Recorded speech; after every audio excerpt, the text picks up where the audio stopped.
All right, we are on. Okay, thank you all for attending. Yeah, all of you out there, and those who are watching this quite a few times. I recommend it. The teachings that I give are pretty good teaching. Yeah, and it's difficult to really get it because I'm talking about reincarnation. I'm talking about 7 rays. I'm talking about all kinds of things. Today I'm going to talk about incarnations of God. And where I talked about it the last time I taught was I gave the teaching on how Krishna or Vishnu or the different avatars, when they came, they always destroyed demons. That was their life. You know, the demons came after them. They dealt with it, and the demon no longer exists afterwards. You know, so trust me, there's a lot of demons. So there's a lot for the Lord to do. But that's what the Lord does. Yeah, is that the Lord, from the moment of birth, deals with demons. Yeah, and let me show you a little story about Krishna. The birth cycle, it starts off, he's born, right? And he's with his nurse. And he's to be fed, and he's not really that interested. He's playing around, So then it goes to another scene to where it starts to evolve into the reality that the demons become aware that Krishna exists. And this happens when the hierarchy comes to his house. Yeah. And this happened to Jesus. Yeah. And this happened to Krishna. Yeah. And I want you to kind of think about Jesus, as a reincarnation of Krishna. Jesus, Krishna, Krishna, Jesus. Christ, Krishna, Jesus. Yeah. And consider, the parallel of this story, and how much more, if you had known Jesus, how much more you would know about his accomplishments and what he was about and how he works. He doesn't just resurrect the dead, Lazarus. He doesn't just exorcise demons, as he showed. He doesn't just heal people. And he doesn't just give teachings. Yeah, he mainly has the biggest ass demons on the planet coming at him.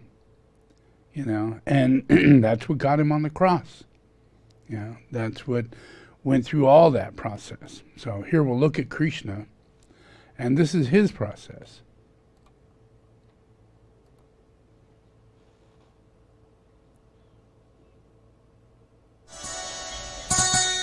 The gentle chirping of birds awoke Yashoda. She thought that the little child sleeping next to her must be hungry. She turned to look at him and saw that the child was covered by her sari. She gently tried to uncover him, but could not do so. The little child, he was holding the sari firmly in his tiny clenched fist. She smiled and released her sari from his grip. And what did she see? The small child was looking at her with large innocent eyes. He smiled at her, closed his eyes, and went back to sleep. Just then, Yashoda heard the sound of footsteps. She saw Nand enter, accompanied by Guruji.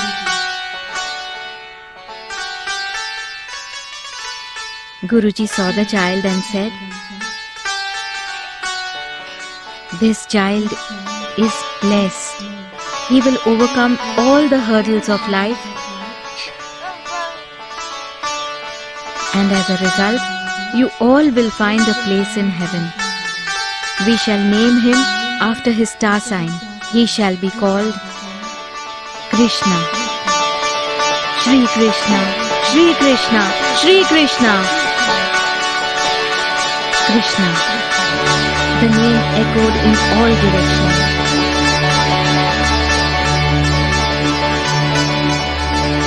The echoes shook Kansa's throne in Mathura. He thought of the prediction the one who shall bring about your downfall, is being reared in Gokul.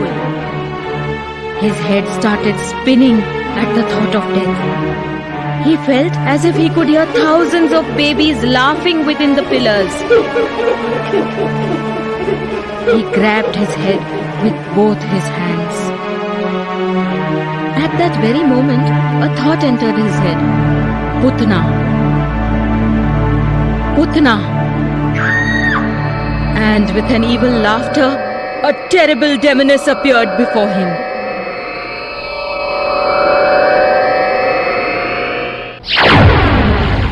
She asked in a growling voice, "What troubles you? I shall get rid of your troubles immediately." Kans narrated the entire story to her.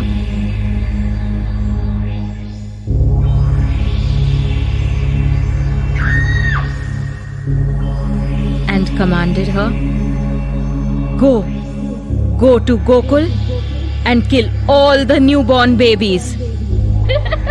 Once again, with an evil laughter, the demoness disappeared.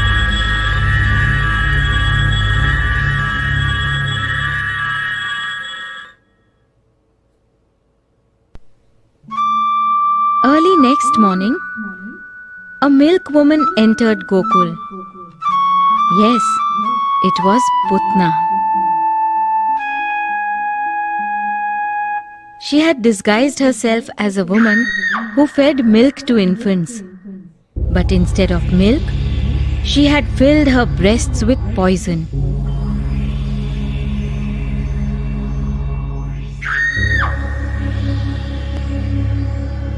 People would call her into their houses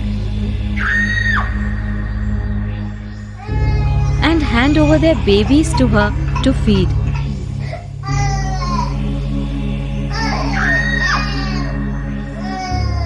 They would give her food and clothes in return. Soon after she left, the child would turn blue and die. In this manner, after murdering many babies, Putna reached Nand's house. Nand was the ruler of Gokul.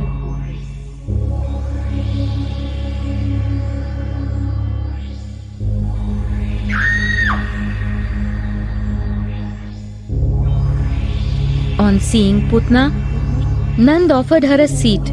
Yashoda came there with little Krishna. As per tradition, she placed Krishna in Putna's lap to feed him.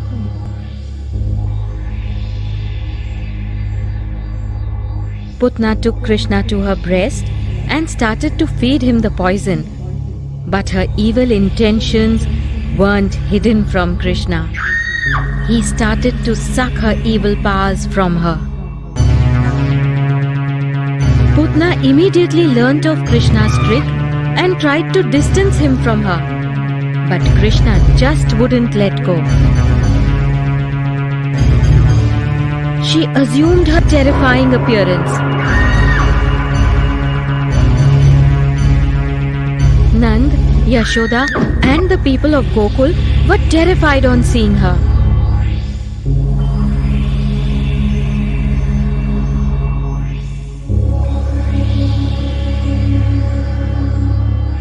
But Krishna was intent on harnessing her evil powers and eventually killed her. On seeing that Putna was dead, Yashoda came forward and took Krishna in her arms. She thought Krishna must be scared. She removed the little kajal from her eyes and put it on Krishna's cheek. But Krishna wasn't scared at all. Instead, he had a mischievous smile on his face.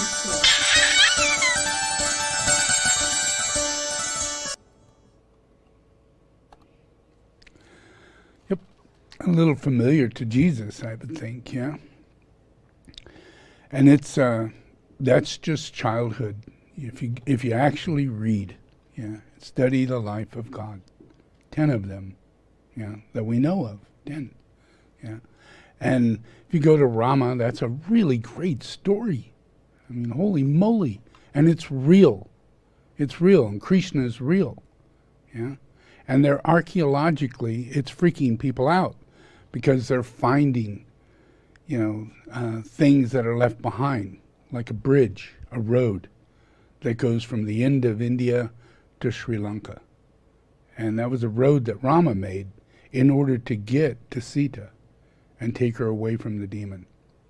Yeah, he had to build this entire road. Yeah? Krishna had to build his own city just outside of India, just on the outskirts of India, in the ocean. He had to build his own city. And that's in the tales of Krishna. It's in the tales of Rama. So those things are big things. Like, what? There should be something left behind to show that he built literally a walking path all the way to Sri Lanka, and to build an entire city in the life of Krishna. And it said in the life of Krishna that it was destroyed on the day of his death due to a curse, which caused him to die. So this is a lot. And so let me show you. Here's what they've found recently. In the Hindu epic the Ramayana, Sita, the wife of the god Rama, is kidnapped and taken to the demon kingdom on the island of Lanka. Bears and monkeys help Rama and his brother Lakshman by building a floating bridge between India and Lanka. Rama leads an army of monkey-like men and rescues his wife. Science, satellite images reveal a 29-kilometer line of limestone shoals that stretches between India and Sri Lanka that would have been drowned when sea level rose after the last ice age. It is possible that people were able to cross over the bridge until about 4,500 years ago. But Rama's bridge is not the only mythological site buried along India's shores. A more recent natural event, the tsunami in the Indian Ocean on December 26, 2004, revealed the truth of the legend of Mahabalipuram, a port city on India's northeast coast that was said to be home to 7 pagodas. Today, only one pagoda, the shore temple, exists. But the Great Tsunami removed centuries of sediment from the ocean floor just off the coast, revealing several submerged temples.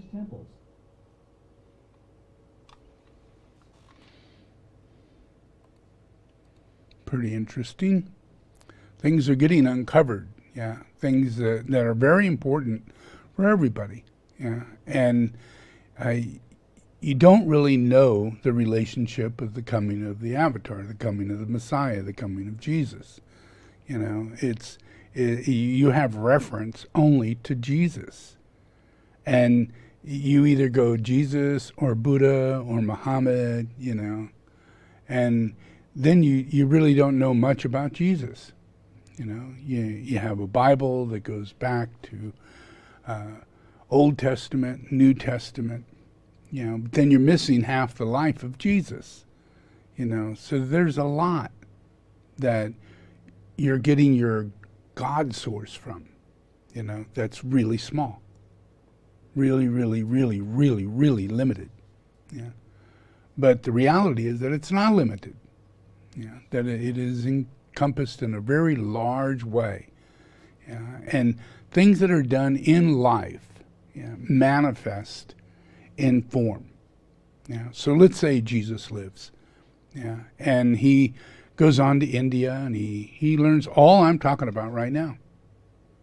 He learns all about Krishna, and that was his previous life. He learns all about Rama, and that was his previous life. And he learns about Buddha, and he was there. He was Buddha. So he has all these recapitulation processes that come along that are a part of the history, the making of the world, the making of civilization, the history of humanity. By him recapitulating Krishna, he became an extremely well-endowed healer, well-endowed exorcist, well-endowed avatar through his recapitulation. By coming across Rama, he again became super endowed by the influence of fulfilling the mission, and being able to attain the closeness to that mission, just like Rama did, just like Krishna did, just like all the avatars have a mission. And they're here to do really amazing work. So he goes on to India, he goes on to Tibet, he studies with them, he literally becomes the scholar of scholars amongst them. So he's pulling together books and students who have like-mindedness, creating a Sangha. This is Jesus. So there has to be tens of thousands of people who knew Jesus as students. Because if you study, you'll find out that he went to Srinagar, and while there, he focused on the Mahayana, which at the time it wasn't even manifested, which is a compilation of all the teachings that have been carried over from students, verbally and written, and in that he would then make interpretation as to whether or not this is clearly what was said, and uses many of the interpretations, many of the scripts, as he could gather together, creating a university. That was his life. He literally created the University of Buddhism, manifesting tens of thousands of people. All of that area, there are relics, there's monasteries, there's universities, all of that is there. And it's written in stone that Esau was the senior teacher and founder of this university. So there's a lot to learn about Jesus and why he did what he did and what he's doing in the manifestation of healing the earth, exercising what's going on. So we're not clear as to exactly what he did, but if we look at the life of Krishna, we'll see where he was coming from. He's coming from a place where, as he's walking, as he's going where he's going, as he gets born, Herod attacks him. As he goes back to the same location, he's placed on a cross. You need to have an understanding, what is real. There was a demon during the time of Herod. There was a demon in the same place when he went back. And it ruled the temple. When he left, the temple wasn't ruled. But when he came back, the temple was ruled. It was ruled by con men, thieves and liars and false, everything. Money lenders, you name it, And none of that was in right relationship to him teaching or saying anything or anybody becoming students. Very far from it. So there were demons, enormous spirit of demon, in that area, in the whole process of him being in Israel.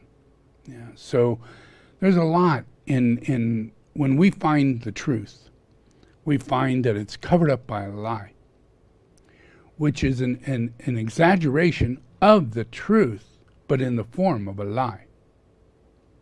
And it's always over-exaggerated. Like this is the most important thing on earth. Like Israel. Like maybe that's the most important place on earth. Maybe it's not. Maybe it's Egypt. Maybe it's the Great Pyramid, and just next door is Israel. And it's under the influence in the whole entire Bible. A Pharaoh was Moses. That's Egypt, people, not Israel. And then it says, I'm going to lead you back to the land of Israel. Not true. If you study, you'll find out he led them to Srinagar. He led them to Srinagar.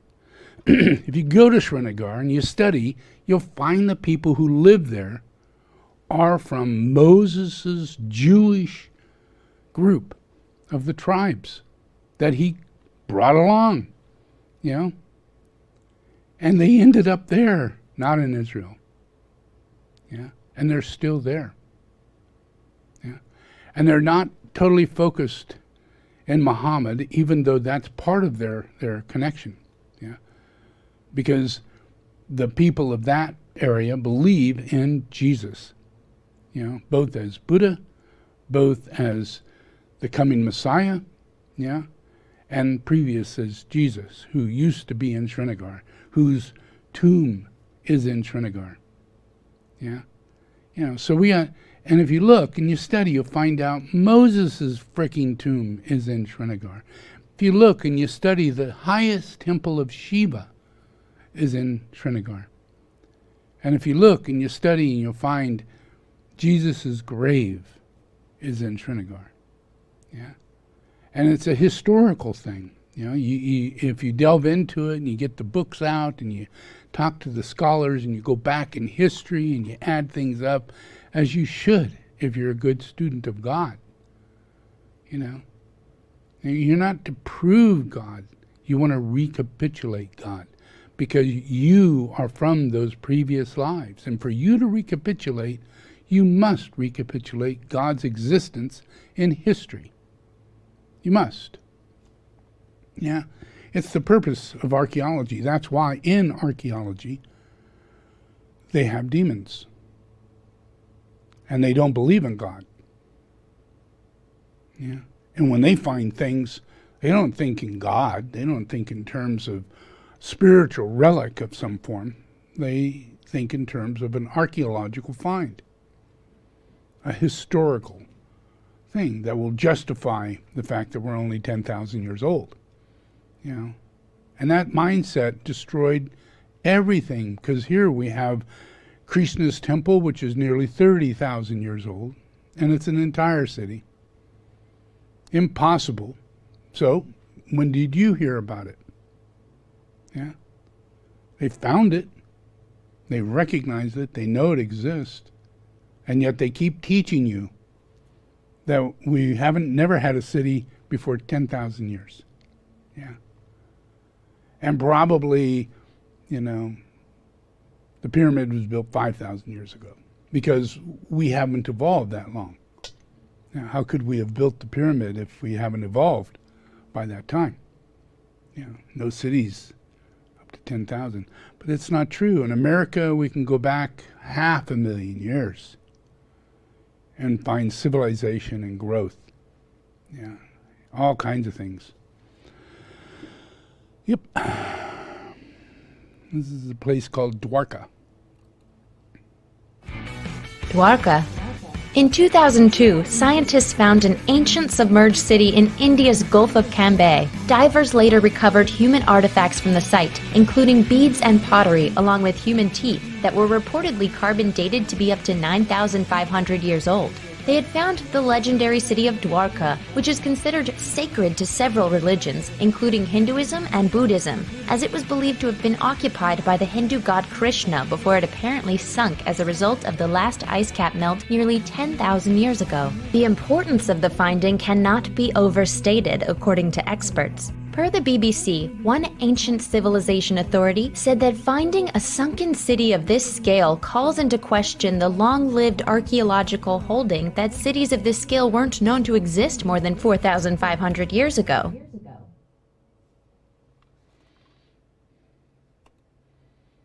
Interesting, huh? Yeah. You know, so just imagine, you know, the process. This is a long process. There are 10 incarnations. Now, if you go back to the very early incarnation, one of the first incarnations of Krishna or Vishnu, yeah, is an incarnation of a fish. Yeah, it's a fish. And the second one is a turtle. Yeah. So literally, in the species of everything is the life of God. And it gives life to all that species.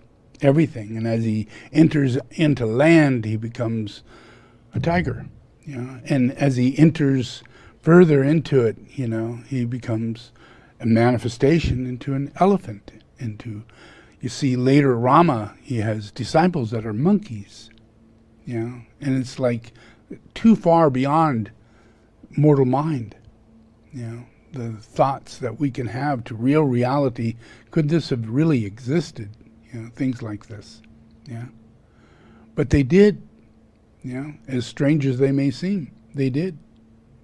And we're not in our world is 99% spiritual. 99%.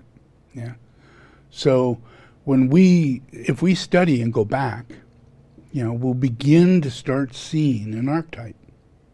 And it gives you faith. I can show you, and you will be seeing this in your own life and in all your future lives. You'll be seeing the uncovering of hundreds and hundreds and hundreds of thousands of years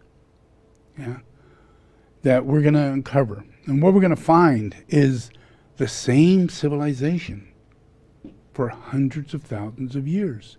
And they're Buddhist. They're all Buddhist. The statues are of Buddha. The statues are of like Vishnu or Shiva or Buddha or true, honest to God, no matter where you go in all of history, we will find these relics in archetypal form. Because humanity grows in the image of God. So when we're fewer people, and we are in a more spiritual time, which could be 50,000 years ago, 100,000 years ago. We heard of Atlantis, but we have no proof it exists. We heard of Lemuria, but we have no proof that exists. That's much further back. And how is it possible they could even exist? But everybody keeps saying, is that the lost continent of Atlantis? And there is just so much already that we are going to uncover, but we're going to uncover the fact that God is the initiator of everything. And God holds a kingdom that coexists with God. When God incarnates, the kingdom surfaces, and that's Buddhism. Rishis manifest.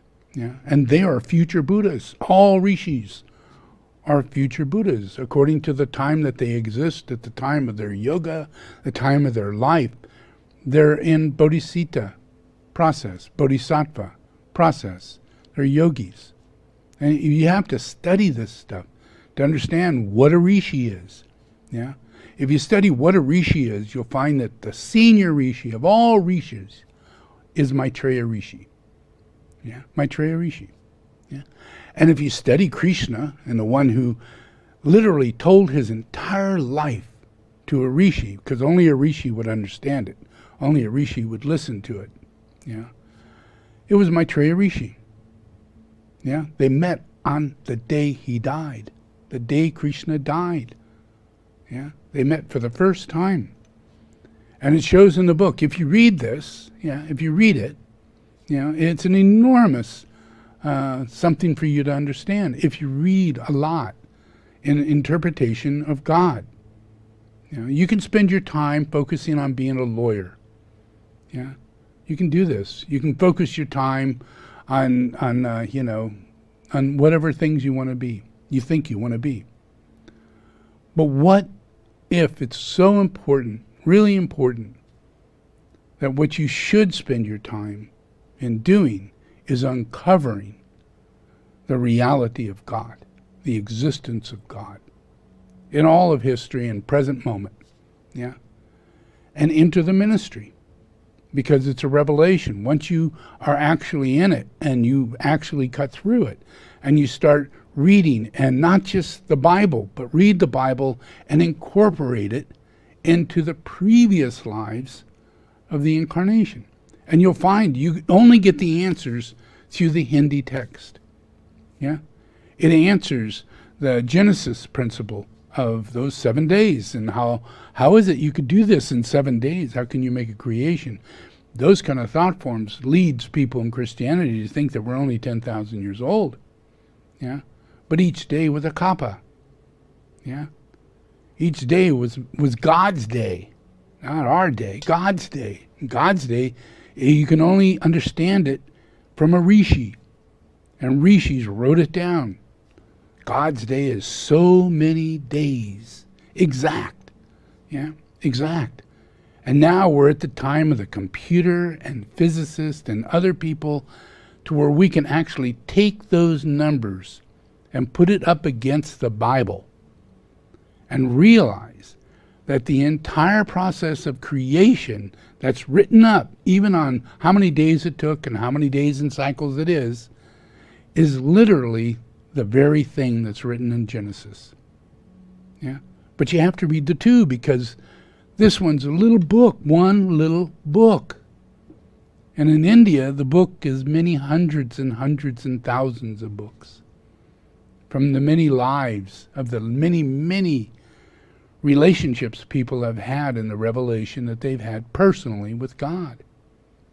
Yeah, no false prophets, nothing. They actually talk about the demons and how the demons get knocked around, how the giants come and they wipe away society and they cause people to do horrifying things. Without this understanding, you will judge humanity wrongly. You will. You won't have any understanding as to the real ongoing reality of this spiritual world we're in. And if we're in a spiritual world and 99% of it is spiritual, then the hidden side of it is ghosts and demons and hiding your soul and hiding the fact that you're an angel. Yeah, hiding that, by causing events to take place on the earth. Yeah, and the radiating energy that comes from these demons, you know, if you read these books, you get an idea. Wow, that's amazing. Like that lady, literally a living demon. Here's another one. When Krishna was a little boy. Oh, yeah, let me show you this. Did I show you Ram? No, I didn't. Okay, this is Ram. And in Ram's life, this is information about the incarnation of the Lord Vishnu in the life of Rama. Yeah, and in that there are many demons because he lives a long life. Yeah, and we don't just like in Krishna's life, it's such a long life. I mean, really long. Yeah, and so many things took place, that led up to the incarnation of Gautama Buddha, and all of that is said in those books.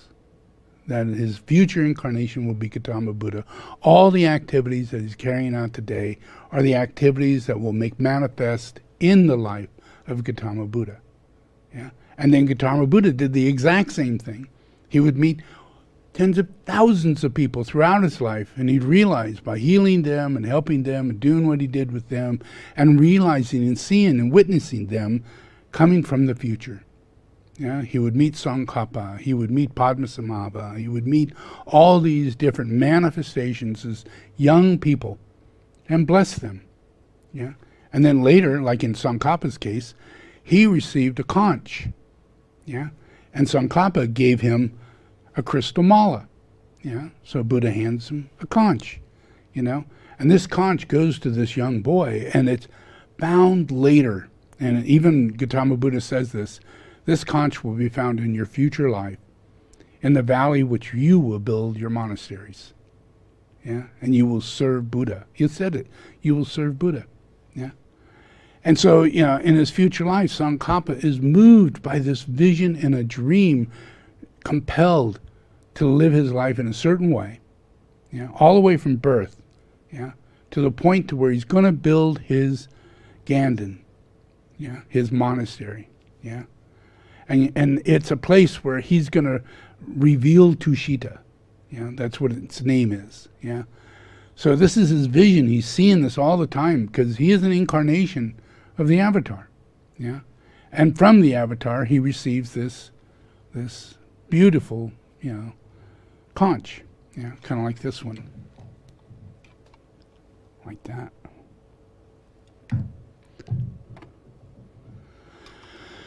So that conch shows up on the land, and he has no idea. He just says, well, I think this is where we ought to build, And in that process, several things take place. Yeah. And one of the things is that as they dig to start laying foundation for the land, the conch is found in the ground.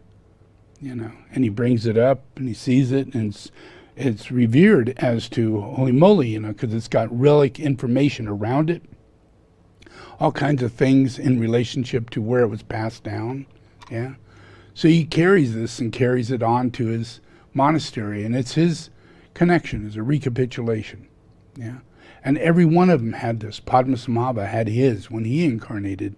He incarnated as a manifestation of a Buddha at 9 years old. And that happened by him having that direct relationship with Gautama Buddha, recognizing him as an ascended being. Not just, coming back as a master, as a teacher during hard times when you're trying to turn the wheel of dharma. You can only get to this point. But this one, Padmasambhava, is going to be one of the emanations of the future incarnation of the avatar, and he plays the role of being the incarnated master, living as and born, incarnated, without need of mother or father. And this is all in Padmasambhava's reality, but it's all coming from Gautama Buddha, and that's passed on through these lineages. And they're there as exorcists. That's their main purpose. So check out Rama.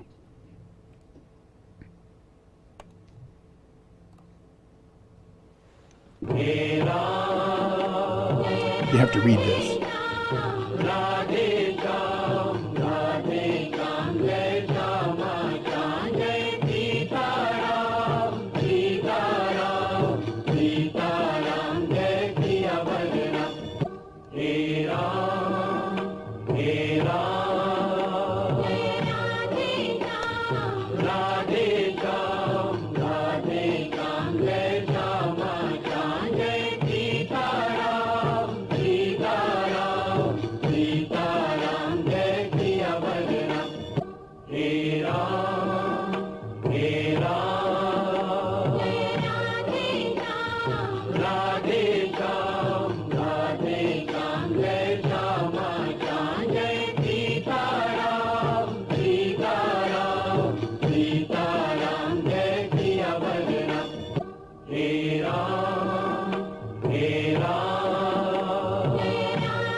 Slept for half a year and ate the other half. And what do you think he ate?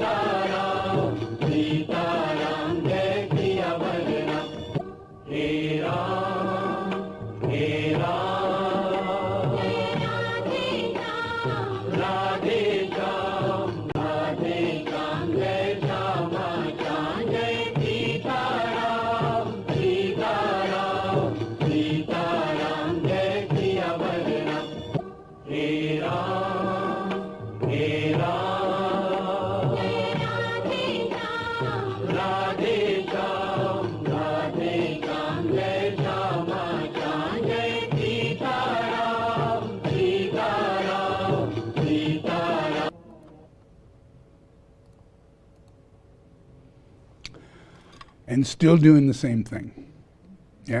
Still teaching about relationships, still trying to bring what is right relationship together. There's no LGBT in Ram's world, in Krishna's world, in God's world. It's just not there. In the support, like in this case, here you see this. taught mankind about the essence of relationships of father, son, husband, wife, brotherhood. Yeah? And every person, as they're initiated, as they go through life, there's these initiations, and it's difficult to get through. But when we reach the higher ones, the third initiation and the fourth initiation, the fifth initiation, we're literally so cleansed and in so right relationship that we become householders. It's a consciousness level that is attained inside of our initiations. So we attain householdership, and God is teaching us, about relationships all the way through, from the first initiation all the way through. It's about relationships and how God wants you to live life. You do it through relationships. There's not another way around it. The only magic in the world is the magic that God plays in relationships. So it's father, son, husband, wife. And that attains brotherhood. And that's what attains the great white brotherhood, is this reality, living in this reality. But it's not like it just happens. Lord comes and fights the demons that create the horrible scenarios in a person's life that doesn't allow them to carry this out. They can't think it, they can't feel it. They get lies from psychologists and doctors and friends. The moment you've fallen, you're some asshole out there is going to find your weakest spot, and move you to more and more intolerance and make you feel more, gullible, in life. And a lot of that happens because we have to sell ourselves, in this world. We have to sell ourselves, literally. That so sucks. The fact that you must sell yourself, we should be of service, and we should be in that service, and we should be given opportunities to be of service and be the best we can in that service. And when we do, what we do, we all, doesn't matter what you're doing in service, you're provided living. It's not about money. It's about living. And all our services provide the things that we all appreciate. So everybody's got, their service. And that's a normal part of life. We're not able to see this part of life yet until it comes into right relationship. And we foster the influence of being able to release, our wrong direction. How it is that we don't know God. How it is we have more movies about hell, more TV series that are completely Luciferian. I mean, this place is wholehearted, fallen, wholehearted. We're on the edge of doom, and it's hard to get the world to cooperate even during a pandemic. So, we're not going to get any intervention, Extraterrestrials aren't going to come plopping down here and lead you through the way and start giving you, magical technologies to advance us real quick. We have to use our soul to get these magical qualities, to get these ideas, to get the answer to everything. But we must be kind, we must be considerate, we must focus on householdership. So a lot of people, I'm going to be teaching, in the world, and a lot of people through their first 2 initiations, it is recommended you're not in a relationship. You don't do that. You focus on yourself. You find your skills, you find your freedom. You sit down and meditate a lot. And get your soul in your body and integrate as much as you can, because we have in our abilities, we're set up for within the first 21 years that if we're given the right information of truth, if we're given the truth and we can cooperate with the truth in a state of action, then we respond to being able to see opportunities. And that leads us a path, down a path. Yeah. And the first two initiations is crazy ass opportunities. Crazy. Yeah. And they're like ones that you shouldn't be taking, things you should not be doing, people you should not know, but you have no idea whether you're on the right path or not. So the more that you hold back, pull back, and meditate, and contain a sanctuary, get a pyramid, sit with vajras, do what you need to do to live in a minimalistic way until it begins to click. And that's the third initiation. And third initiation comes around, it includes embodiments of relationships, on higher order and higher ways and higher mind that are here in the lower side. It's Sangha. So we're all cooperatively open to be of service. We don't know what the service is, but we're open. So we're going to meditate, we're going to heal, we're going to change our diet, we're going to move life in a different way, in a lifestyle. Those are the first three initiations. But once you've gone through the first three initiations, you're ready to be in life, and in the future will be so easy for us to recapitulate through three initiations. By the time we're 21, we'll be so spiritually endowed, have meditated as a young child, we have eaten properly and been loved by the people around us in enormous ways without, oh, you got to do this or you got to do that and you're this and that, all the influences of our technology and our education and the way in which we move a person through life, as time goes on, will become more spiritual. Because universities won't be universities without being monasteries. That's just the way it's got to be. There's not a way around it. The only thing we're missing is God. And we don't need false prophets, and we don't need religious gurus, and we don't need religion. We need to discover God. We need to put our minds focused on God in archaeology and anthropology, and we're looking for God. We're not looking for history of the, humanity or something like that. We're looking for God and how God created humanity. And what are the footsteps for hundreds of thousands of years we have taken in our reincarnation. And if we do that, and if we move through this, over just a 20, 30-year period of time, universities will change dramatically, and we'll be led to locations and digs, and we'll put money into actually helping to find God. Find God's not dead, never will die. Total verification about God, And in that process, it wakes up, instills in people, that fifth ray to be up here rather than down here in your sacral center, because you're being taught shit. It's not wise to be taught lies. And half-truths, lesser truths, are all lies. They're based on knowledge. They're based on, I know something. You do not know that it was Columbus who discovered America. And there's a 99% chance you know that's not true, but you're not ready yet to look into it. And we're not ready as a United States to reconsider history altogether. Because then we'd have to honor the American Indians, honor the history of this earth, honor our past, honor reincarnation.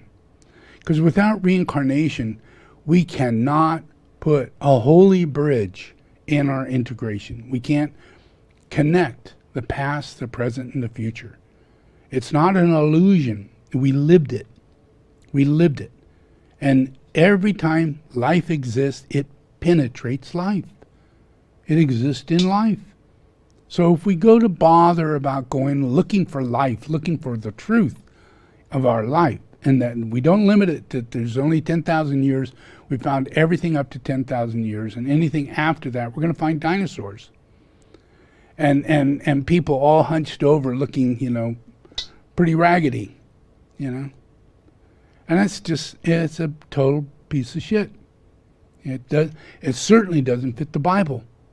You know, it doesn't fit the Hindu religions and understanding of time and the frame of time.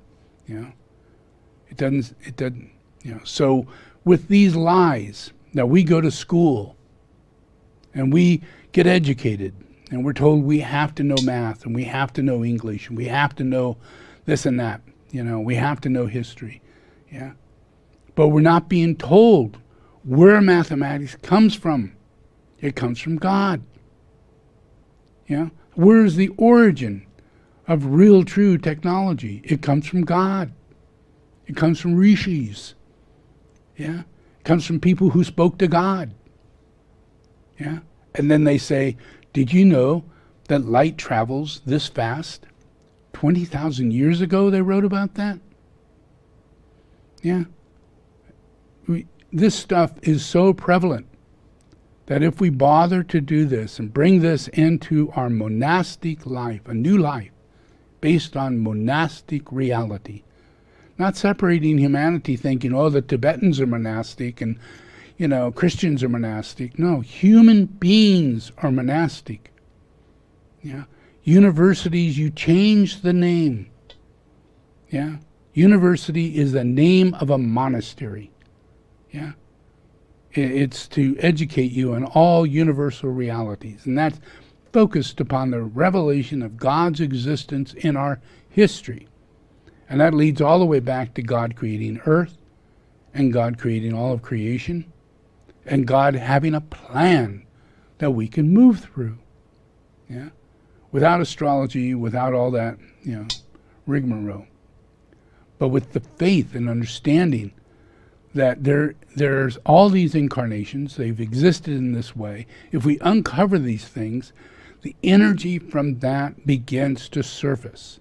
But if we do terrible things, yeah, if we destroy those things, yeah, and we have no relationship to them, and we watch the highest statue of Maitreya be destroyed in Pakistan, yeah, and no one could do anything about it, just blow it up.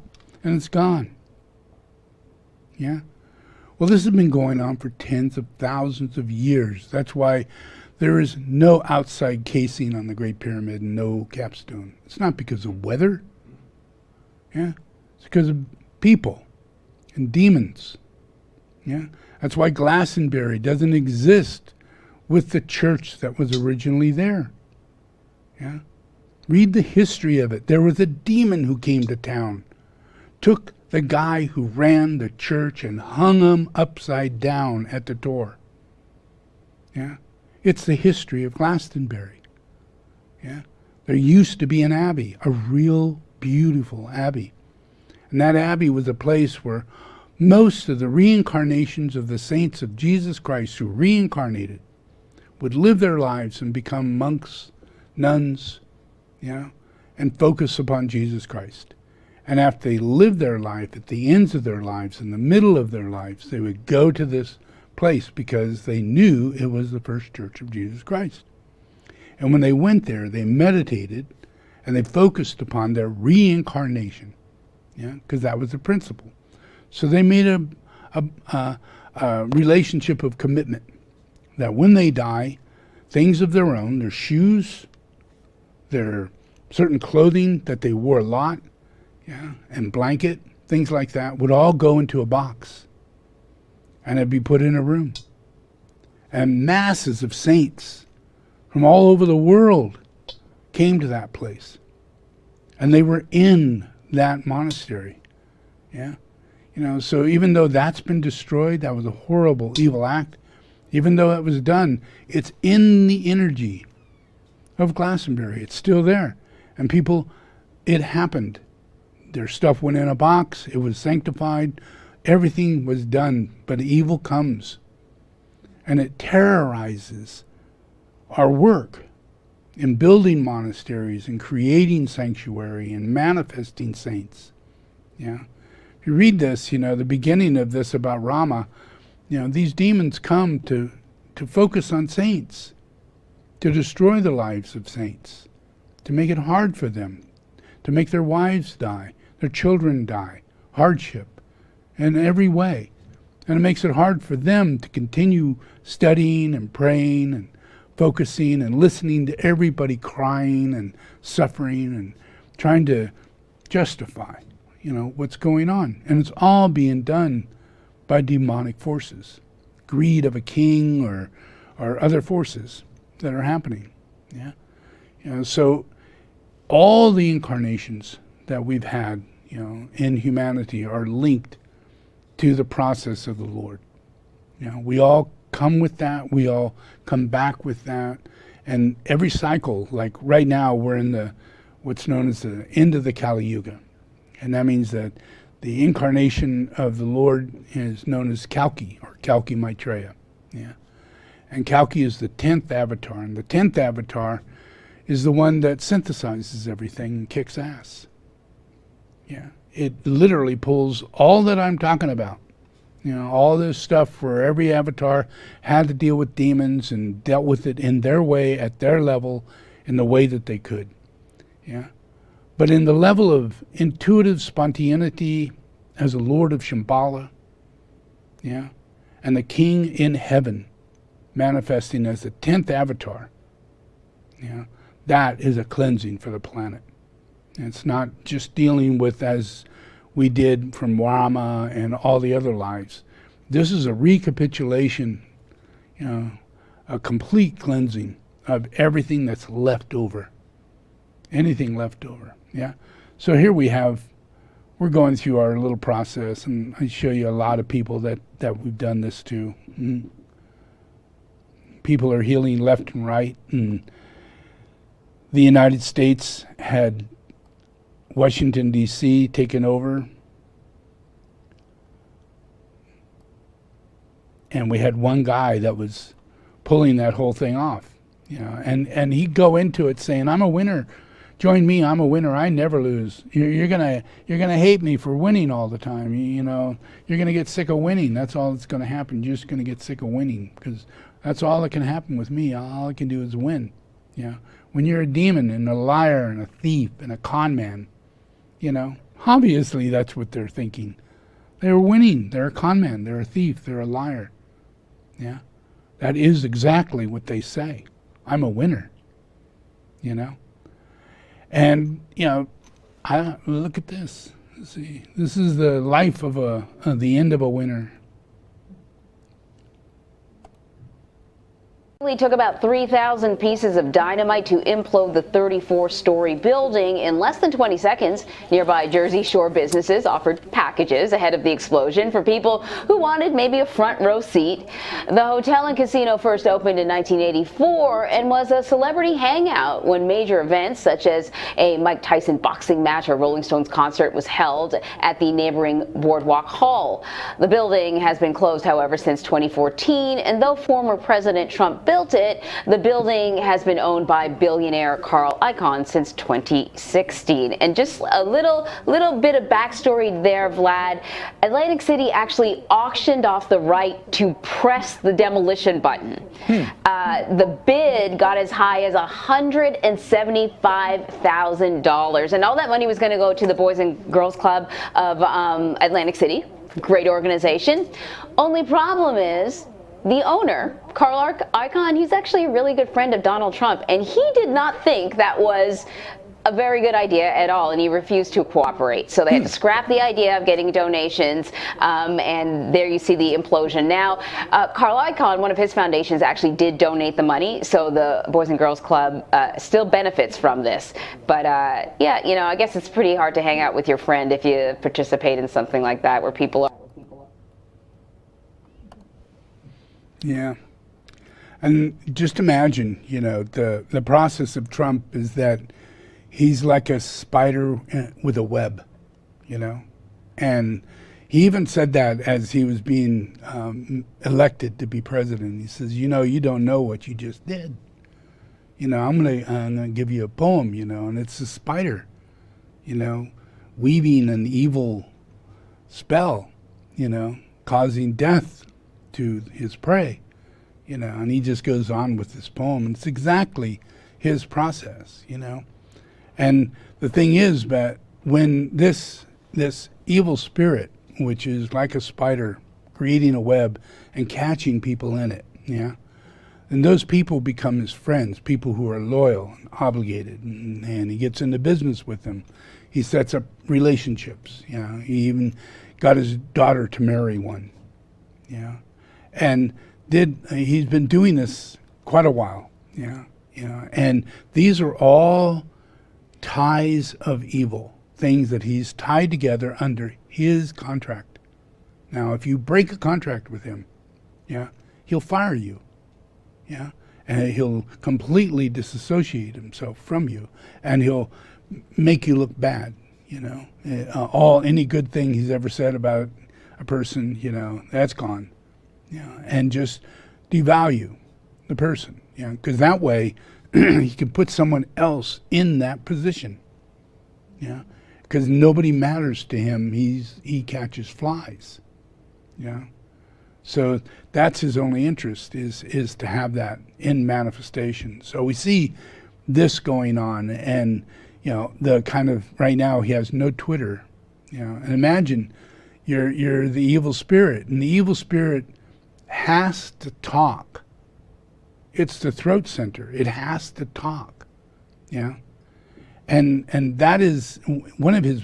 He has 2 third rays in his vehicle, and he has a 4th ray, which is harmony through conflict, and having a 3rd ray that you can't express through brings him enormous sense of, feeling of I have any control or anything's ever going to work, and I'm at war, 100% at war.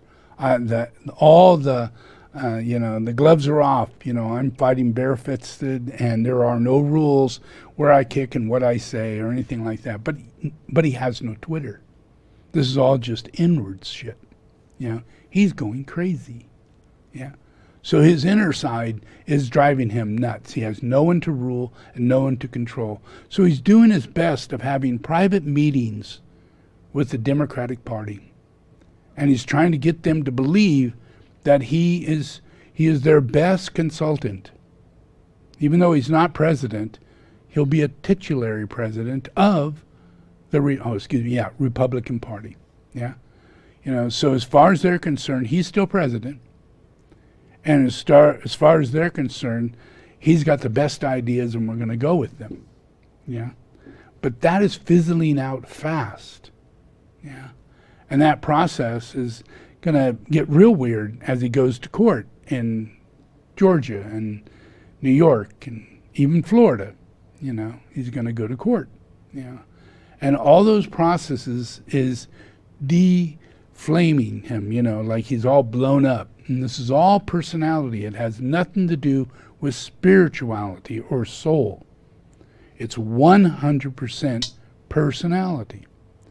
So in the process of healing the planet and realizing that it's demons that are doing this, and you see these stories, and what you see walking up is a personality, right? You see, here, I'll show you one personality, and this will be the last one. This is a good one.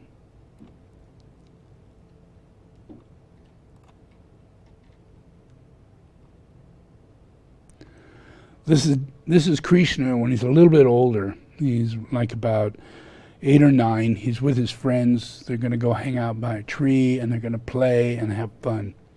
And so in the middle of that, this happens. Krishna saw them. Friends? Instead of all of us sitting separately, why don't we all sit together? We can chat with each other and share our food. It'll be great fun. Everybody liked this idea very much. They all formed a circle and began sharing. Before that, everybody, you have what you have, you eat what you eat, and you may have something nice, I may have nothing. I may have a little bit, a piece of fruit. You may have a whole meal, but you're going to sit apart and eat what you have and not share it. None of that. And so Krishna goes, hey, how would you guys like to hang out? You know, hey, I got an idea. Why don't we share our food? You know, let's have a good time. And this created dharma.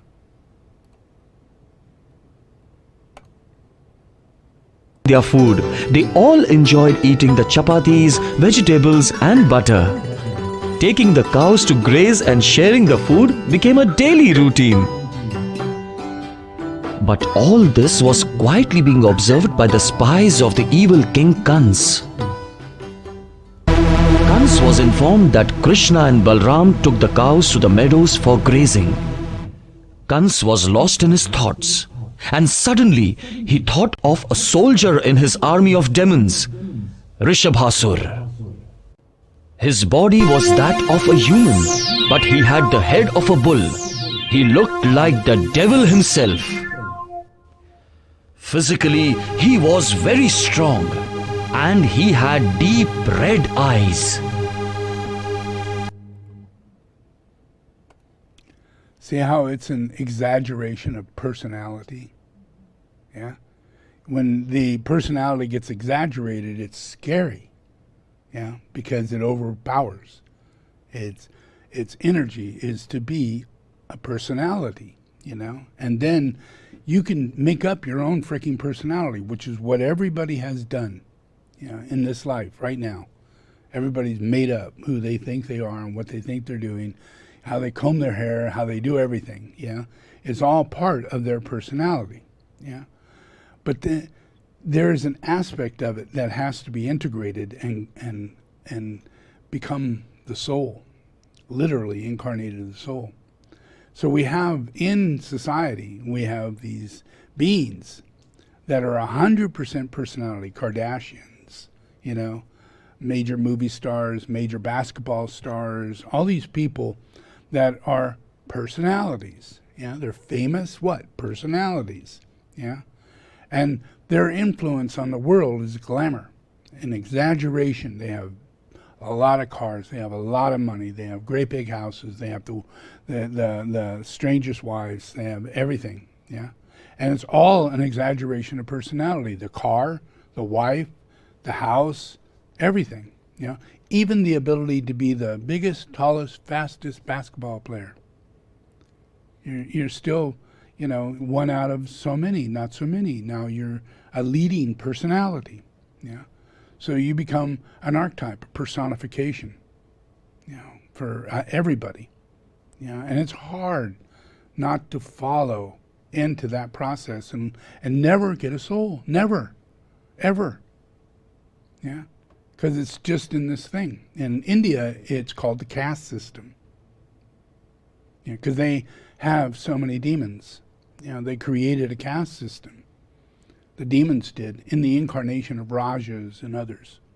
Yeah, and Krishna is very much against that, and the whole process of everything to do with Vishnu is very much against that. And Gautama Buddha incarnated in order to help eliminate it, you know, bring recognition to it and help to release it. You know. But all these lives is up against this process of creating culture manifested in a demonic realm. Not in a heavenly, human, beautiful realm that we exist in, inwardly and outwardly. You could see it in the temples. You could see it in people who practice Buddhism and go into high levels. They all have the same archetype. They get the same archetype, and they see it as a higher self, you know? And they want to incarnate into that, and they do, metamorphically. They reincarnate and reincarnate and reincarnate until they are more and more and more like that. Yeah, and it has nothing to do with illusion or fantasy or anything like that. It's called thought form building.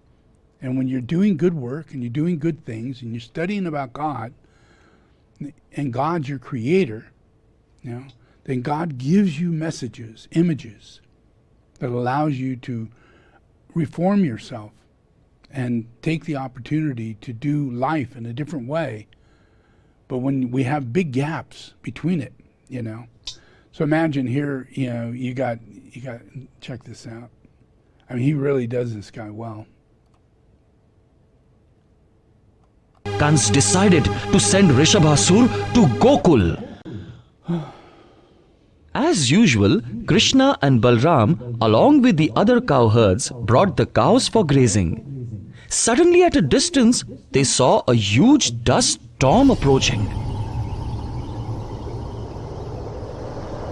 All the boys hid behind the trees out of fear. The cattle began running helter-skelter.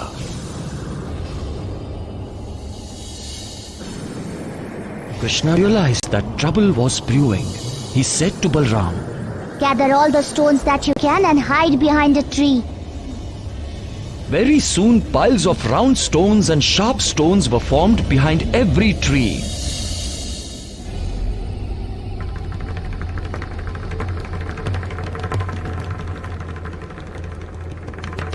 Krishna was standing all alone in the meadow. All the cowherds stood with bated breath. Now what would happen? Who was it coming their way? No one had the answers to these questions. But they did not have to wait for long. Very soon, the massive form of Rishabhasur running towards them was visible to all. What will happen to Krishna? A worried Pendya started moving forward. Balram stopped him. Tossing a stone in his hand, he asked everyone to remain alert. All the cowherds were now ready to attack the huge creature running towards them. Rishabhasur was running at great speed. In no time he crossed the meadow and reached quite close to Krishna. Balram and the others started pelting him with stones. Taking advantage of this, Krishna jumped in front of Rishabhasur.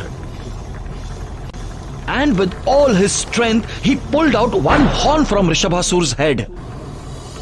Then with great accuracy, Balram hit Rishabhasur on his eyes. Rishabhasur was now mad with anger. He started running blindly. Krishna was jumping to get out of his way. Now this demon's end was near. Krishna tossed the horn in his hand high into the air and caught it again. Immediately after catching it, he attacked Rishabhasur with it and drove the horn into his head. With a loud sound, the horn went into Rishabhasur's head. This fatal blow soon caused Rishabhasur's death. His lifeless body fell onto the ground with great force. Pretty cool, huh? I mean, come on. God's cool. Yeah. Circumstances and fearlessness when you're Krishna, incarnation, the courage and ability, to go beyond, what you don't think you could do, And when it really is in the heart, when the soul is there, which is the incarnation of Krishna or the avatar, you can see between the veil. You can hear the words of evil. You could see evil. You could see its actions, and it's interpreted in your head. So you're literally discerning and discriminating in the moment. Yeah.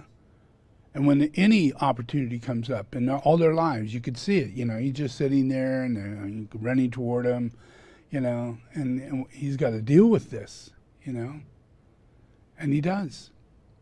Circumstances that come up, how you deal with it. Krishna's constant life, every life was like that, whether it be Jesus or Krishna or even Padmasambhava. When Padmasambhava was invited to go to Tibet, it was surrounded by demons. There wasn't anybody but demons in Tibet. That's it. Nobody but demons. No teachers of Buddhism was in Tibet. Yeah, you may think, well, Tibetan Buddhism, that's where Buddhism comes from. It's not. They have no original teachers. All their teachers come from India or Nepal. All of them. Yeah. And then they slowly but surely begin learning, and they reform through Lamaism. And that way the teaching that was original from Gautama Buddha, which is then given, by Padmasambhava when he became their teacher in Tibet, he focused on the dispelling of the demons, and he said, Bon is demons. Well, if you studied today, and if you had studied all of this, as I was explaining to you all throughout these years, you know today the Dalai Lama is primarily Bon. He's primarily Bon, And the character who's in Nepal, who claims to be the Buddha Maitreya, or the little Buddha, you've seen him sitting under a tree and stuff like that. He rapes women, he's killed people, he beats people. It's not exactly, the life of Buddha. But it is who he is. It's what he does. And the influence of these people, the dark force, because this guy is a very dark incarnation, and they cannot discern or discriminate what is going on. And they can't discern or discriminate what's going on with the Dalai Lama. And there's many Rinpoches in Tibetan Buddhism you can't trust, like Taisata Rinpoche. You simply cannot trust the man. He's the one who separated the Karmapas when they took a reincarnation. He met the girl Karmapa. I literally handed her to him for him to recognize. He came to the Maitreya Dharma Center in Hawaii, where she was born, in the Karmapa's house, in his throne seat area, I mean, there's so much auspiciousness. It was mind-blowing for me, and I thought, oh, this has got to be an easy road for these people, to recognize, 3 manifestations of the aspects of this Karmapa, and one's a girl, and the other one who died, and myself, is 3 manifestations, And I'm just knowing that there's going to be 2 boys that are going to incarnate, and that guy who turned away from this girl is going to do the same thing to the 2 boys. And that's going to turn into a terrible outcome. And it did. And the girls never had any recognition, any further place in Tibetan Buddhism or the study of spirituality at all. At all. Simply because these demons are standing in the way, and separating people. This is about people attaining higher initiations, and everybody having the freedom to do that. It's not a caste system. It's not a special thing. It is the right of every living human being. So it doesn't matter if it's a boy or a girl who's incarnated, who is the manifestation of the Karmapa. We should be able to just see the truth. And if it's 3 of them, that could be confusing if you're personality oriented. But if you're soulful, transcendental, can see in these ways, and you've read things like that, and you know the truth, and you're not complicated by the truth, because the lack of truth and all the lies disorient you when you read the truth, when you come across it. And the truth becomes your adversary, the very thing that's against you. And it's not. It's just that one holds on to their personality. And the personality is not the truth. We're bigger than our personality. So I've read. So anyway, these demons go. They come and go. They go. Don't worry about it. It only takes a little time. So let's pray. Let me help you here.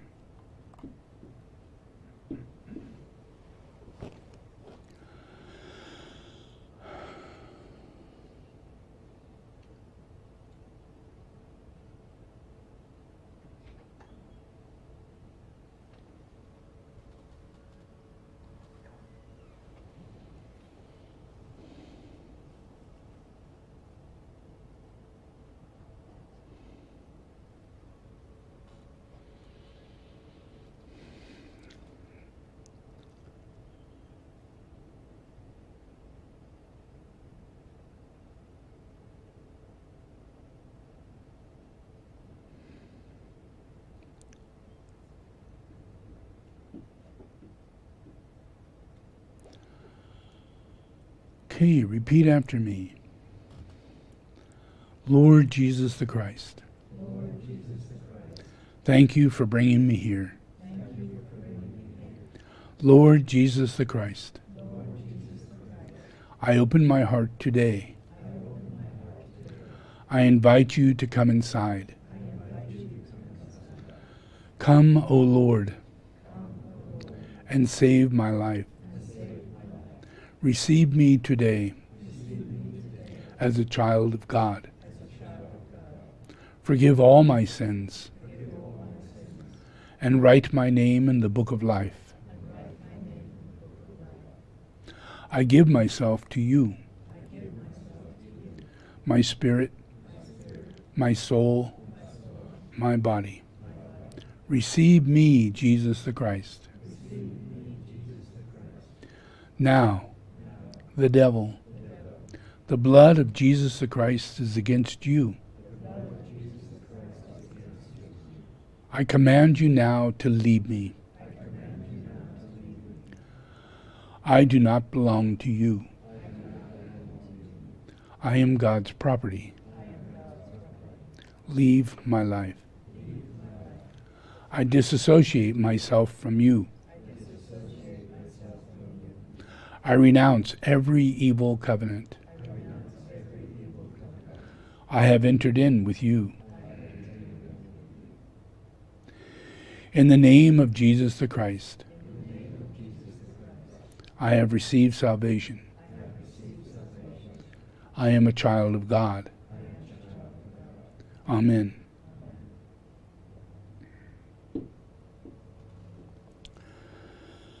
Okay, so I'm giving all these teachings about Enoch, teaching about Enoch becoming Metatron, and trying to clarify in your mind, we're talking about God, The Metatron is little Yahweh. Yahweh is God.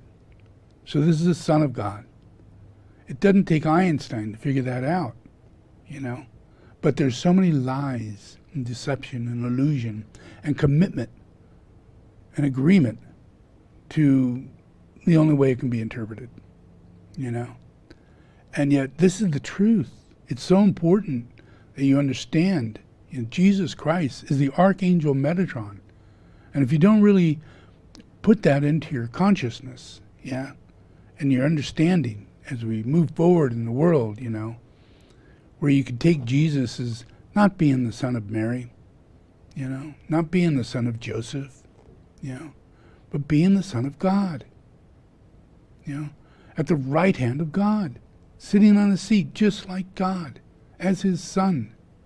And that's all in the Bible, But it shows that it was an incarnation of Enoch, one of his previous lives, that went back to heaven, ascended without death, and was able to recapitulate.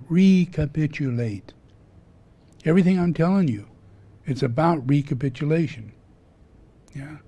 His process was that because of so many manifestations from the time of Adam to the time of Enoch, cleansing had happened, and his ascension was there. He was the most astute saint on earth. And he ascended. He went up to take his throne seat, because he didn't evolve into that person. He came as that person, and it was time in the world for him to return to bring that message to the earth. That Metatron is a living human being. You could find him as the Son of God. And so when Jesus comes, we can have a better understanding as to the enormousness. This is the Archangel Metatron, the glory of God, little Yahweh, And then when we read about, he ascended, went back to heaven, and went right back on his throne, just as it says in the Bible. What, is Metatron going to get up and say, okay, Jesus, have a seat? It's the same guy. When he ascends, he goes through the same experience Enoch did. And he transforms back into the angel Metatron. So when if you want to be blessed by Jesus, you better up it a little bit, yeah, as to the profound level in which he's giving his blessings, yeah, because this is right from the throne seat, yeah. This is why all things could be explained from the beginning of time to everything that I explain, because I'm not, separate, having to go sit someplace you believe to be the throne seat of God. I'm already there. I'm sitting right here. Yeah, and this is what God created, and this is how we place it on earth, and this is the second coming, and this is what the second coming's about. Yeah, is placing the throne seat of God on earth and allowing it to radiate into the kingdom of humanity, creating the soul. Without the throne seat, you will not get a soul.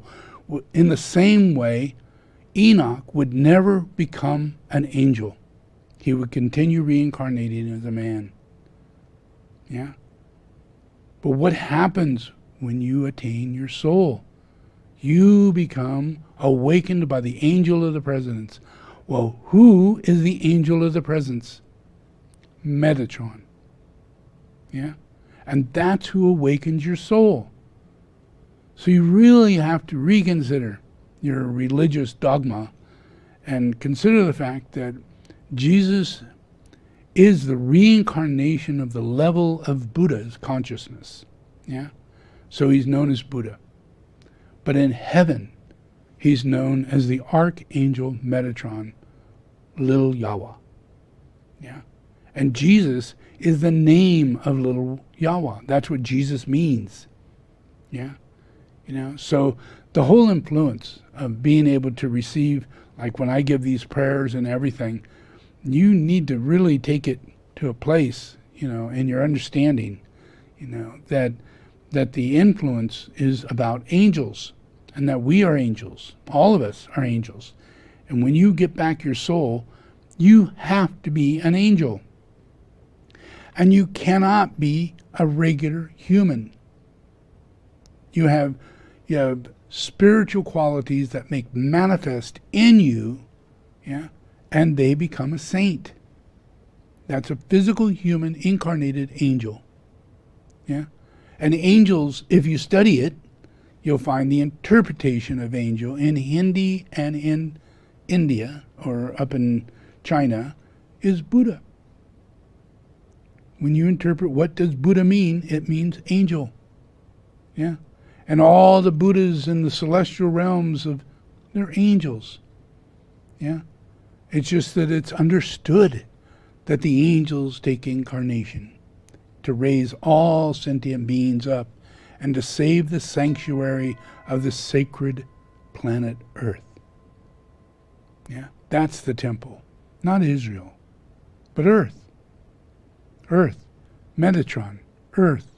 Its sacredness and all the relationships of sacred geomancy that's applied to this earth. How can we have longitude, latitude, time, 365 days? How can we have all of these seemingly coincidental scenarios that bring about harmony? Perfect harmony. Yeah? As though there has to be a God. Yeah? And there is. But we have to start this process of eliminating competition and allowing every living human being to enter monastic life. Very beginning, very early. Yeah? And we need to move. Maybe we'll think about it. This has to move quickly. Yeah? So what God's going to do to make this happen, I don't know. But it's going to happen. And it's going to really push against your personality, just like this pandemic. Totally freak you out. Yeah. But there's more to this than a pandemic.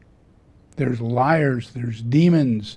We just had Trump in office. What can happen next? Nuclear war? An ice age? Overnight? Like Texas? Overnight? We're not ready for that. Yeah. And if that cold continues next year and the year after that, and it broadens its scope across the United States, hitting lower parts of the United States, Arizona, Nevada, places that we never get that kind of stuff. But things are changing. Yeah. And the infrastructure is not designed for that. Yeah. We act like we're in paradise and it's always sunny, but it's not. And we have to make a proper focus on the way that we're going to live our life. Because strange things are coming. Trump was strange. Yeah. That whole 4-year cycle was insane. And that's nothing compared to what can happen. That was an example of one guy being a demon, walking amongst you and saying freely whatever he wants to do because he's a demon. Has no guilt, no conscience. He follows the plan of greed. He's a demon. What do you expect? There is no changing value in this quality of a demon. That's a learning lesson for you. Yeah. Now you have Cruz. You have about 20 or 30 others that are still in the Capitol. Yeah. You have a whole bunch in every area that are still carrying the same vibration, the same negativity, the same evil response to people's good nature and tearing them down. Yeah. So it's really important that you realize that Jesus, this incarnation, is more than your faith in the fact that I died for you on a cross. And I gave my blood and all of that. That happened. But this is not about a martyr thing. Yeah? You got to reconsider that he's the reincarnation of Krishna. Was he a martyr? No. Yeah. Was Buddha a martyr? No. And just because I was put on the cross, that does not make me a martyr. I actually lived after that, and I had a lot going on. How could I be a martyr? You'd have to lie to everybody to make me into a martyr. And that's a whole other religion. That's a whole other thing. And you think you're going to get something from me by thinking that I'm a martyr. Like I died personally for your sins. I heal all sins. I don't die for people to heal their sins. I'm the avatar. It's what I do. Yeah. Yeah. Just like Krishna, you get near that sucker and you suck that demonic fluid out. All the negative energy out of it. Focus on it. Get to know it. Have a personal relationship. And that destroys the demon. The avatar does that. Now everybody else, they can have any relationship they want with that demon, but it will not change the demon. The only one that can change the demon is God. Yeah. And we got a lot of it. A lot of it. And we all have personality conflicts going on because you're channeling. Yeah. And without the influence of the Holy Spirit, understanding what it is I'm saying, the Holy Spirit can't really get into you and be able to come out of you as an amplified amplification as a disciple to God. Yeah. Because that's what changes the world. Is an archetypal reality that I believe this 100%. And every time I look, I find the truth. And that dark side of me that would look and find negativity or questioning and doubt, that is less. Yeah. And slowly but surely, you no longer are the person who serves the dark side. Because every time you look for the light, you'll only find dark. Yeah, and that just makes you think, wow, is there really light? This is so hard. Yeah, and it's not because you're evil, it's because the channeling is so great, and you're unaware of who's doing the channeling. You think it's you, and it's not. Yeah, so we really need to come to grips with this and try and move ourselves into a monastic state of understanding. To save humanity, we have to raise humanity up into the first 2 initiations. And that's by, just like Krishna did with all the little kids, eliminating competition. Let's share our food. Let's sit and play. Okay, yeah, these are my cows, and I have to take them for a walk every day, and I have to feed them. That's what I do. They're mine, But you can join me if you like, And And we can all do this together. Bring your cows and, do whatever you want. But a totally different life. Because in their scenario, they're caste. One may be Brahmin, another one may be this or that. But in Krishna's case and in Jesus' case, there is no caste. Because there's no competition. When you could see the devil and deal with the devil, you don't have to demonize people and fight them. You can fight the energy that's behind them, by supporting them to be a better person and not persecuting them. And that's how this happens. That's how I save you, by forgiving you from having those thoughts. And they get released. Does that make sense? Okay, so now let's do puja.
Intuition as the second ray, the understanding of God.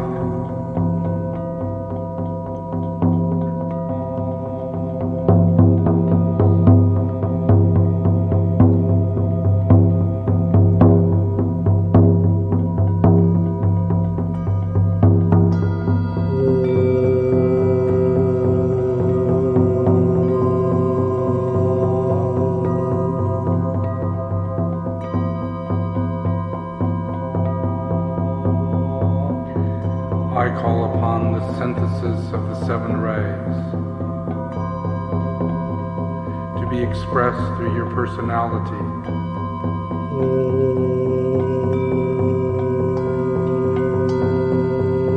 As the first ray of ideas, the mental body, the purpose, your life.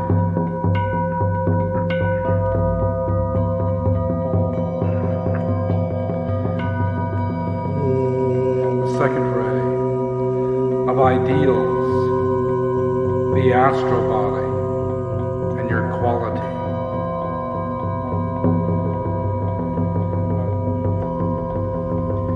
The third ray of idols, your physical body and your form.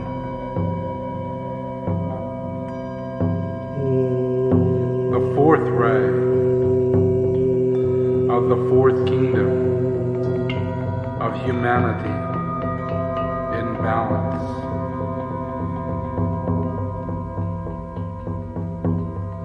The fifth ray, the third kingdom, the animals.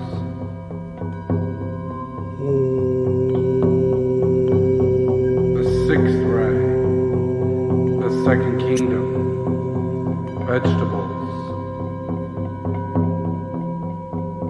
The seventh ray, the first kingdom, minerals.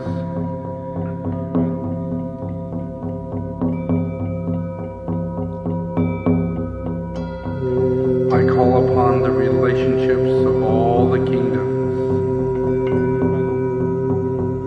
to penetrate the personality of humanity and express its collective soul.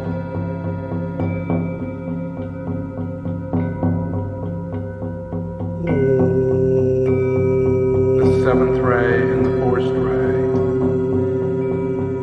as the mineral kingdom.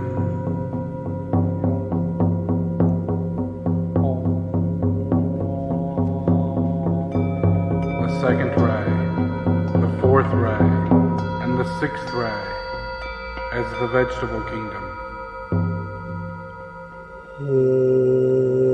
The third ray and the sixth ray as the animal kingdom. The fourth ray and the fifth ray as the human kingdom.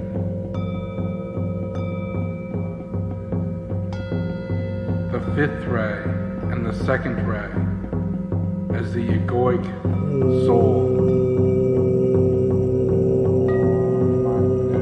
The sixth ray and the third ray as planetary lives. The first ray and the seventh ray as solar lives.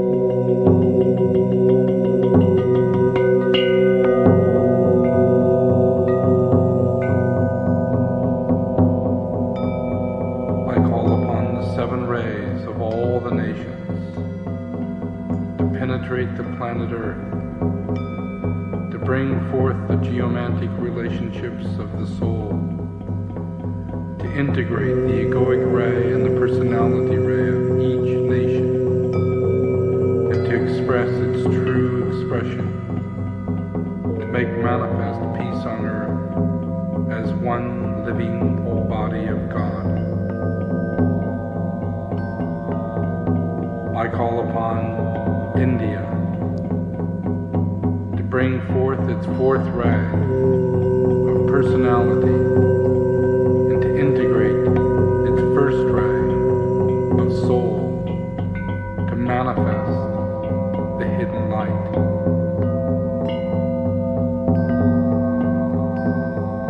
I invoke China to bring forth its third ray personality, to integrate its egoic soul into its first ray, to manifest as the indication of the way. I invoke Germany to bring forth its first ray of personality, to integrate its egoic soul of fourth ray, to preserve the truth.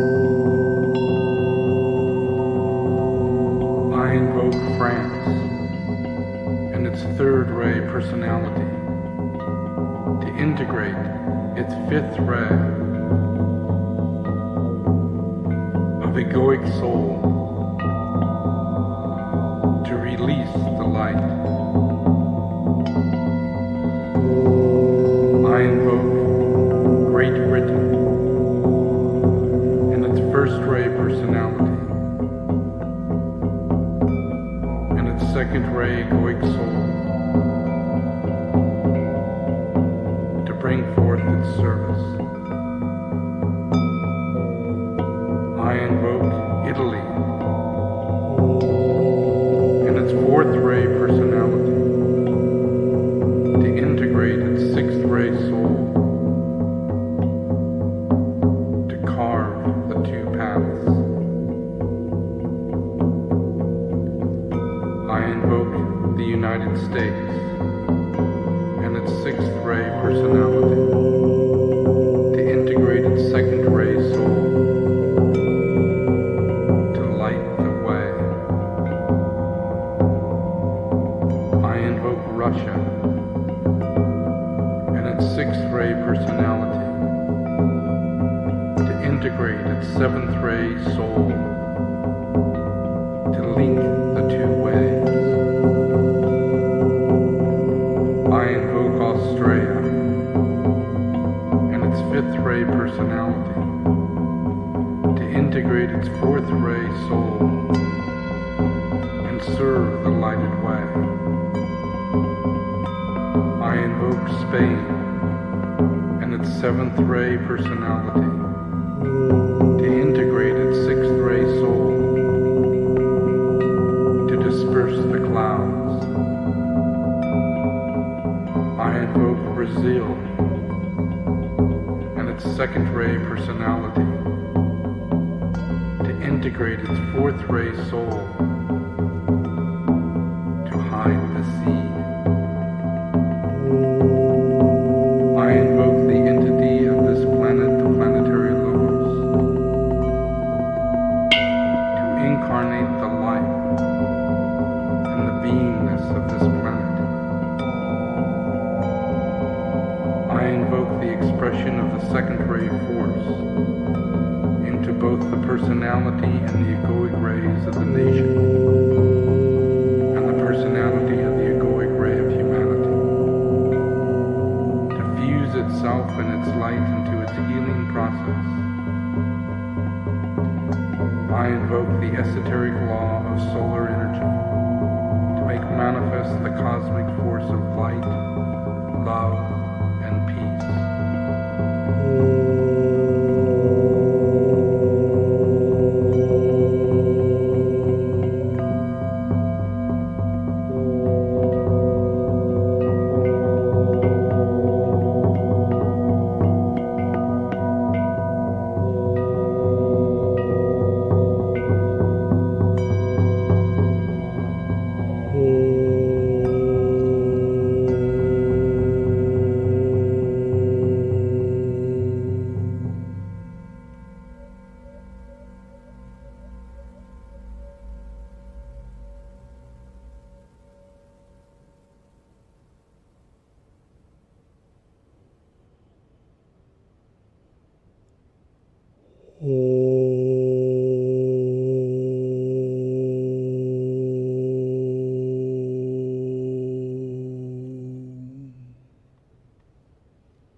Om.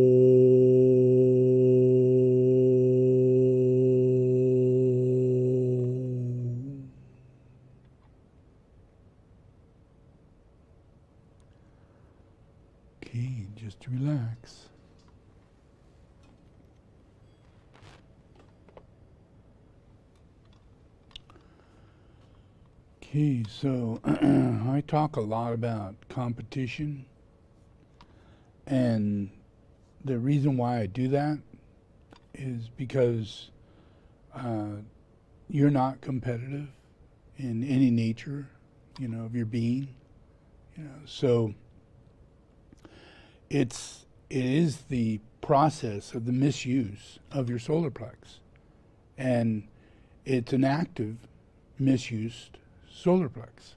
So you have all your religions, and you have all your false prophets, and you have your Republican Party and your Democratic Party, and you have your I'm a football and this team is the one I'm into, because everything is so in your solar plex. And when it's like that, and it's so opposite of what you're supposed to be in your solar plex. Because what are you supposed to be in your solar plex? You're supposed to be a saint. You're supposed to be a saint, And I don't see any football player saints, I don't think they're ever going to become football player saints. I don't see any movie star saints, rock star saints, I don't see any saints. I've been in Tibetan Buddhism, I've hung out with Rinpoches, and as of right now, there are some saints that are becoming active. And it's in your activity. It's in how your solar plex works, is that you have a desire to do something. You're inspired. You're moved. It's your emotions, energy in motion. What are you going to do with that? Well, you're supposed to be taught to meditate so you can keep it balanced, keep it harmonic. And you could use that balance to heal the separation between your physical, emotional, and mental body. It allows you to not get confused. It allows you to transcend your illusion or your misconception. It allows you to not be heavily in your solar plex, because that misconception could lead you to believe in a specific thing, any given thing. Because it makes you idealistic. And the thing you believe in is your ideal. It's your ideal. Personally, it's even your idea. And it's your personal choice. It's all that kind of personality stuff. The solar plex is the only thing that creates a personality. It's the only thing. And yet it's the solar plex that also is the only thing that creates spirituality. The heart is the direction that the solar plex has to take. It has to come through the heart, so it cannot compete. It can't live by breaking any of those 10 commandments. It cannot be gay, no matter how you incarnated gay. You just can't do it. You have to just live through your life. And you're not sacrificing anything. You're just letting go of the fact that we reincarnate, and boy, everybody fucks up in their previous life. And it does come around. Look around you. Look at your mom, your dad, your uncles, your cousins. Look at your school teachers, your everything. It's all personality oriented. And out of that, we could be misused, because there's a strong psychic ability of love and healing and saintly characteristics that comes with a saint. Saving people, healing people, leading people to God, opening a door of revelation through miraculous means of prayer. By using your words properly, by using your mind, thought properly. Creates thought form building. And those prayers become manifest. They're real, because you're an angel. And you have to accept Christ into your life, because he's the head angel. And if you want to get rid of Satan and all that exists, you need to drop the personality and its relationship with the solar plex, and use everything about that solar plex to develop its spiritual characteristics, so that you use the solar plex to wake up your heart. Yeah, you eat better. You do not compete. You do not act unsavory, impure of any kind. No homosexuality, none of it. No perversions of any kind, even if you're married. None of it. Everything's got to be respectful, reasonable, rational, normal, and we get like that in right relationship between a husband and a wife and a brother and a sister. We get like that. It's our nature. It's how God put us together. God has a plan for us, and we're meant to live out God's plan. But in this competitive thing, we think God's maybe dead. We go to church once a week. Jesus Christ is our Savior, but he had to commit suicide. He had to literally allow himself to get on a cross and do all that for us, to save us from our sins. We shouldn't go there like that. We should make him bigger. Bigger. He's the only Son of God that exists. It wasn't all the work he did, so we should try harder to understand his real life, his whole life, and not just accept the one thing that will make you be saved by that Savior because you believe that he died on a cross for your sins. And that's not all he died for. He died for everybody. He died to cure the curse, to take on the devil and continue living. Not to die and not resurrect. He resurrected, he ascended, just like Enoch, came back, he studied, he walked this earth, and he did what he was meant to do. But we need to better understand that. Or you're going to be just going to church and living out football, baseball, and all your interests in life will be in your solar plex. Jealousy, enviousness, coveting things. Like I'm a Republican. That's coveting. Or I'm only a Dodger fan. That's coveting. What part of you makes you just aligned to that? Other than war, anger, hostility, jealousy, enviousness. Because then you got vengeance. How can we win over this team? How can we, all these terrible things carries over into our daily life. And how do we have a normal relationship with our children? How do we develop a relationship with our wife or our husband? We've got all this going on in our personality. You can't tell me it's not going on, because it's everywhere. It's everywhere. All your money, all your economy, all your system is based on this. And it has nothing. You've got to let it all go. You have to, or God's going to take it away from you. I'd rather you wise up and really, 1 million people catch this YouTube, and things change, rather than just the 50 people who watch it, and things still change. But, when the demons aren't coming and people's personality aren't playing sway against God and making them these people that are so solar plex oriented that they take Jesus and make him into a martyr in order to give an excuse as to how they can be saved without ever becoming a disciple of Jesus Christ. That's so wrong. It's a humiliation to God. It's terrible. That people could be led to that. Where if you believe in Jesus Christ, you believe he really did exist, then you have to do everything you possibly can to become ministry. And take his body, take his soul, take the monad, feel his expression, know that it does exist, that he's an archangel. He's, there's nothing better, You can give it, the more you learn, the more you're an adept, the more you're a chila.